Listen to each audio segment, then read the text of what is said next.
This is my new favorite Thor movie. But to be frank, the bar was never really that high.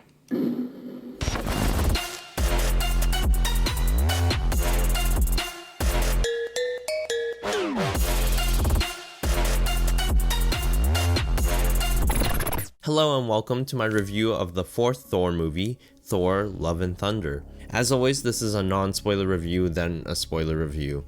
Non-spoilers now and spoilers later. Chapters are in the description. So in the new Thor movie, Thor is essentially searching for his purpose. The Infinity Saga has concluded, he's not the king of Asgard, and those closest to him are gone. That is until Jane Foster returns, wielding Mjolnir, followed by a new villain, Gorr the God Butcher. So this film has been getting a lot of hate lately for being too silly. But let me bring some news to you all. Thor: Love and Thunder is better at balancing humor and drama than Thor Ragnarok is. When I watched Ragnarok in theaters, I was thrown so far off by the major shift in tone. I didn't think the film took anything seriously, and that really bothered me. It seemed like every character knew they were in a movie and treated each situation with such levity.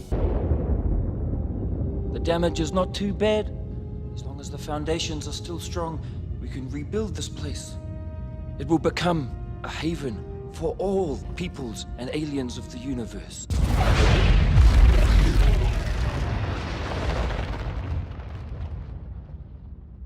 Now those foundations are gone, sorry. So walking into Thor: Love and Thunder, I just accepted that this is how director Taika Waititi handles humor in his films. But no, this film deals with many serious topics such as classism and mortality, and treats them with maturity. You look at the opening scene, which shows Gorr's backstory, and there's emotion behind it. It's not undercut by humor until he meets his first god, who treats Gorr like a joke, and in this way, the misplaced humor is used as a tool for frustration. You don't get that in Ragnarok. But no one said anything when that movie came out, and now I feel like I'm the crazy one because Love and Thunder is 100% more serious than Ragnarok is, yet somehow it's the dumb one?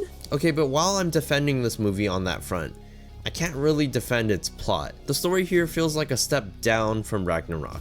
You have an antagonist who literally kills gods, but I never found him imposing, and therefore he never really sparked interesting conflict in the film. And it sucks because Gorr's motives are so cool, and honestly, he should be in the right here, yet his actions are so uninteresting that it feels like a huge waste of his character. Thor himself was alright. He's kind of the same as he was in Endgame, sometimes insecure, sometimes overconfident, sometimes badass, and most of the time a goofball.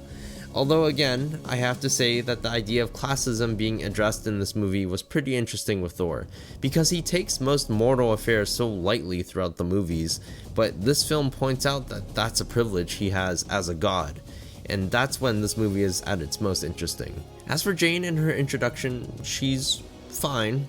She's kind of the same as she was, except now she has powers. It's not like she's a totally different person now that she's Thor. And I liked her dynamic with Thor. And don't worry, if you're like me and you're worried that they would have just had her pick up Mjolnir with no explanation, they do explain it here. I found Valkyrie more entertaining in this movie, most likely because she's on the team from the outset, and therefore more of her personality shines through. And all of the other side characters are pretty forgettable. And the Guardians are there too. I almost forgot they were in this movie. It's always nice to see major characters stop by in other movies, but their appearance honestly didn't have much of an impact on me. You're not going to be missing any info for Guardians 3 if you skip this movie. It's just like a little appetizer before their next appearance. Now before I end this section of the review, there's a few other things I liked about this movie. Number 1 is the soundtrack. Very good on Taika's part. Number 2 is the very end. I thought it was cute. And number 3 is the aesthetic. Once again, Taika has created one of the best looking MCU films, and that scene in the Dark Realm looks especially stunning. Honestly, it's my favorite Thor fight in any movie. I don't know how he got a desaturated scene to be one of the best looking scenes in the whole MCU. And that about wraps up my non-spoiler thoughts on the movie. Now, would I rewatch Thor: Love and Thunder? No. Unfortunately, I wouldn't. I suppose most of my statements in this review were either neutral to positive, but overall this movie just wasn't that satisfying. As the fourth installment of a franchise, Marvel really should be going for something new. but this film is pretty standard and it suffers because there's nothing to really lock us into the film. And with that, thank you for watching the non-spoiler section of this video.